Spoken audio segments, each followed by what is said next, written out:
فرحة وأجمل فرحة تجمع شمل قريب وبعيد سعدنا بيها. السلام عليكم ورحمة الله وبركاته. ازيكم يا حلوين؟ عاملين ايه؟ وحشتوني جدا. كل سنة وانتم طيبين وكل سنة وانتم في اسعد حال يا رب.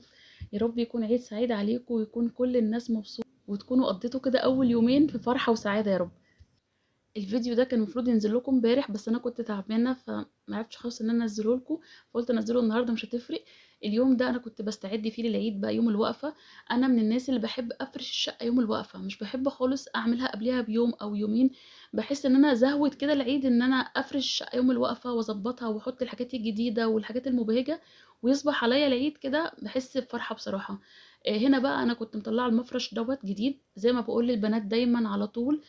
كل البنات اللي بتتجوز طبعا بيكون عندها حاجات كتير جديده، بتستهلكيش حاجتك كلها في اول جوازك وتستهلكي كل الحاجه وتبقى الحاجات كلها قديمه. لا، خلي كده عندك يعني كام حاجه تستخدميها في اول جوازك، ومع كل عيد كل مناسبه طلعي حاجه جديده، هتحسي ان انت يعني جبتي حاجه جديده في بهجه كده وفرحه. انا طلعت المفرش اللي انتوا شفتوه ده، كنت هفرشه كده على السرير، هو مفرش قطيفه. فلقيت اللي هو فيه ورده لونها احمر كده، هو صراحه تحفه.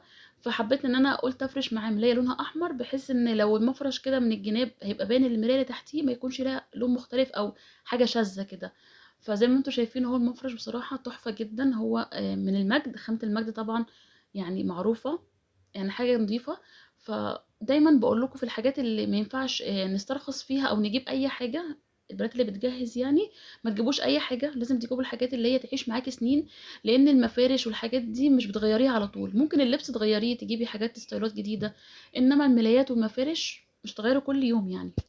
عشان كده الملايات والمفارش والحاجات الأساسية دي بنجيبها خامات نضيفة، حاجة كده تكون جودتها عالية بحيث انها تعيش معانا سنين، مش هنغيرها على طول. في ناس ممكن تقول لي طب حطيتي ليه ملاية تحت ما دام حطيت المفرش؟ وكمان بركب كيس المخدة بتاع الملاية وبعدين بحط فوقيه كيس المخدة بتاع المفرش. انا ما بعرفش بصراحة احط دفاية على السرير مثلا او مفرش او اي حاجة من غير ما اكون الملاية تحت موجودة، بحيث ان الملاية دي الأساسية على المرتبة وبعدين المفرش بقى فوقيها الدفاية اي حاجة هحطها. المهم كده شكل المفرش في الاخر طلع ما شاء الله ما شاء الله تحفه. يعني اكتشفت كمان ان هو 3D، ما كنتش واخده بالي في الاول. فتحس ان الورده اصلا محطوطه كده فوق المفرش، يعني حتى شكله في الحقيقه احلى كتير من التصوير. فالحمد لله طلع حلو قوي، يعني ربنا يبارك يا رب. المهم كمان كنت لمعت الكومودينو وظهر السرير والدولاب، لمعت كل حاجه والتسريحه كمان. انا من النوع اللي انا بلمع الخشب كله وبعدين بفرش السرير وكمان بمسح في الاخر. يعني بكون الارض كده اسيبها تنشف براحتها واطلع بقى من الاوضه عشان ما اقعدش رايحه جايه بقى والارض تلبخ من هنا لهنا. لا، بكون خلصت كل حاجه في الاوضه وامسحها اخر حاجه واطلع اسيبها تنشف وبعدين افرش السجاد. دي الطريقه بتاعتي بصراحه في تنظيف الحاجه بتاعتي في اي مكان في الشقه يعني. المهم بقى مسحت الارض كلها. انا بمسح بستخدم بريكس في التنظيف في مسح الارض يعني. بصراحه تحفه جدا، بينظف الارض وكمان بيعمل ريحه حلوه جدا وبيعقم كمان. فانا معتمداه بقالي فتره كبيره بريكس في التنظيف. وكمان مؤخرا جبت بريكس يعني بديل كلوروكس الالوان بتاع الغسيل، عشان طبعا كلوروكس مقاطعه. فجبت مؤخرا بريكس للغساله يعني بديل الكلوروكس. فهقول لكم برضو تجربتي فيه لما استخدمه كده كذا مره، هقول لكم حلو ولا لا. المهم انا كده كنت الارض نشفت الحمد لله، فرشت بقى السجاده دي. يعني انا حاسه ان هي لونها قريب، البني اللي فيها قريب يعني الخشب نفسه، واللون الروز اللي فيها يعني قريب للدهان. فالحمد لله تمام، يعني الاوضه كانت زي الفل ونطفت وبقت جميله. رشيت فيها المعطر بقى في الاخر وطلعت رحت الاوضه التانية عشان برضو افرشها. برضو اللي انا عملته في الاوضه دي هعمله في الاوضه دي. طلعت برضو الكوفرتات دي. عايزه اقول لكم ان الجو في اسكندريه لسه ساقع، فان احنا مش مثلا هننام على الملايه كده من غير حاجه نفرشها عليها، لا لازم نفرش حاجه على الملايه. فانا هنا بقى طلعت كوفرتات وبرضه هنتغطى بالبطانيه، يعني مش هحط كوفرته كده بس لان لسه الجو ساقع زي ما قلت لكم. فالكوفرته دي بقى بتتعمل على الوشين، انا كنت بوريكم كده ان هي وشين لون اخضر، يعني قريب كده من لون الدهان، واللون التاني لونه احمر برضو في اشكال كده يعني كرتونيه وكده. فانا حبيت النهارده ان انا احطها على الوش الاخضر. ليه بقى؟ لان الكوفرته دي معاها ملايه، يعني معاها طقم ملايه بالخداديه بالمخده بكله، بس الملايه اللي مع الكوفرته باللون الاخضر. يعني هي مش جايه معاها ملايتين كل وش ليه ملايه، لا هي جايه معاها ملايه واحده لكل سرير، فالملايه بتاعتها لونها اخضر. فقلت تمام يعني عشان ما احطش الملايه لون والكوفرته لون، فعشان اعمل كده طقم على بعضه. المهم بقى طبعا نفس اللي انا عملته في الاوضه التانية. الاول كنست الارض ونضفتها، بس مش بمسح غير في الاخر. ولمعت ظهر السرير والتسريحه والدولاب، ولمعت كل حاجه فيه. وعلى طول بقى اركب الملايه. زي ما انتوا شايفين هو بركب كيس المخده، بس اكتشفت بقى ان يعني كيس المخده بتاعتها صغيره شويه كنزه، فحاولت كده ادخلها يعني بالعافيه.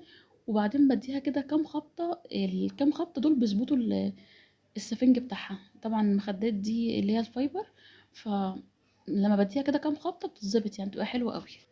المهم بقى هكمل معاكم كده الفرش، بس عايز اسالكم على حاجه. هو انتوا بتعملوا ايه في العيد بجد؟ لان السؤال ده بجد شاغلني قوي. يا ترى كل الناس بتقعد في العيد في البيت زيي؟ طب كل الناس اللي بره دي فين؟ لان انا كذا حد يعني اكلمه او يكلمني يقول احنا قاعدين في البيت مش بنخرج في العيد عشان الزحمه. الشوارع بتكون زحمه، والمواصلات زحمه، كافيهات زحمه، مطاعم، كل حاجه بتكون زحمه في العيد.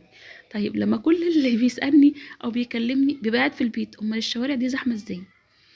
بصراحة أنا يعني عندي اعتقاد كده بقالي كتير جدا إن الخروج في العيد بيكون بهدلة. كل حاجة بجد بتبقى زحمة أوفر. يعني سواء لو عايزة تروحي مثلا ملاهي، ألعاب أطفال، أي حاجة من الحاجات دي، عايزة تشتري حتى حاجة حلوة تاكليها، بتقفي طوابير. يعني حتى لو هتاكلي كشري بتلاقي، يعني قبل كده كنت خارجة في العيد وعشان آكل كشري كنت واقفة طابور واخدة بون كده حجز بالرقم بتاعي، كان مش عارفة رقمي 500 وكام. اللي هو طب ليه البهدلة دي يا جماعة بجد يعني؟ اللي هو لا، نقعد في العيد كده في البيت بكرامتنا باحترامنا، وناكل كحك وبسكوت ونتفرج على المسرحيات ونقضي كده العيد في البيت، وبعد العيد نخرج براحتنا. انا عندي اعتقاد بكده يعني مليون في المية. المهم نرجع تاني للفيديو بتاعنا. انا هنا كنت فرشت الملايات زي ما انتوا شفتوا في الاول، وبعد كده حطيت عليها الكوفرتات زي ما انتوا شايفين ان الكوفرتة نفس شكل الملاية بالظبط، يعني هي يعني كوبي منها. هي بس الفرق ان دي ملاية ودي كوفرتة. فانا حبيت النظام ده قوي. بصوا الملاية بكيس المخدة، هحط الكوفرتة يبقى نفس الشكل بالظبط، بس طبعا في غير التصوير باينه ان دي حاجه ودي حاجه. فبصراحه هي عجباني، لان انا لما كنت بتجوز يعني ساعه الجهاز وكده كانت النظام ده طالع يعني كتير قوي، كان طالع موضه في الفتره دي. انا كده بدات احس بالعيد بقى، بدات احس ان انا فرشت حاجه جديده، حاجه عيني مش متعوده ان هي تشوفها. مع ريحه النظافه وريحه مسح الارضيات، مع ريحه المعطر، مع ريحه الحاجه وهي جديده. سبحان الله، الحاجه وهي جديده بيبقى ليها ريحه كده مميزه. يعني ريحه الحاجه الجديده سواء بقى في الكوفرتات، في الملايات، في المفارش، بيبقى ليها ريحه حلوه. مع ريحه النظافه في مسح الارضيات، ريحه الحاجات المغسوله والحاجات اللي ريحتها حلوه بتحسسني بالنظافه وبتحسسني بالعيد. ده شكل الأوضة كده في الآخر قبل بس ما امسح وافرش السجاد. زي ما انتوا شايفين الحتة اللي بين السريرين صغيرة قوي، فانا عايزة اقول لكم ان انا لما كنت بجيب السجاد بتاعها ضغط جدا، وفي الاخر يعني عملت لها حتة كده قصيتها من سجادة كبيرة من عند الراجل يعني، عشان اجيب المقاس ده، لان هو يعني كام سنتي كده، حاجة بسيطة خالص. حتى الكومودينو شايفينه صغنطط خالص بين السريرين. وكذا مرة فكرت ان انا اغير نظام الأوضة، حسيت ان هي مش هتنفع، هو ده نظامها اللي تنفع عليه. لان كده السريرين جنب بعض قدام في الوش، والناحية التانية في وشهم الدولاب، والتسريحة كده في الجنب صغيرة برضو صغنطوطة خالص. فالأوضة مش هينفع تتعمل نظام تاني غير كده. بس هحاول برضو، يعني قبل كده كان حد اقترح عليا ان انا اغير نظام الأوضة. هبقى احاول كده في مرة، يعني احاول مع السرير كده ممكن اجيبها عكس بعض، او واحد بالطول واحد بالعرض. نبقى نجرب مع بعض ان شاء الله. هنا بمسح بقى الأرض، بس برضو بعد ما كنت ملمعة كل الخشب يعني. بنفس الخلطة بتاعتي اللي هي المية والبريكس بمسح بيها الأرض كلها، بنضفها كل حاجه الحمد لله تمام. هحط بقى السجاده اللي هتشوفوها معايا دي، اللي دايما بقول لكم عنها محدش يجيبها خالص، السجاده الشاج، لان بجد متعبه جدا جدا في التنظيف.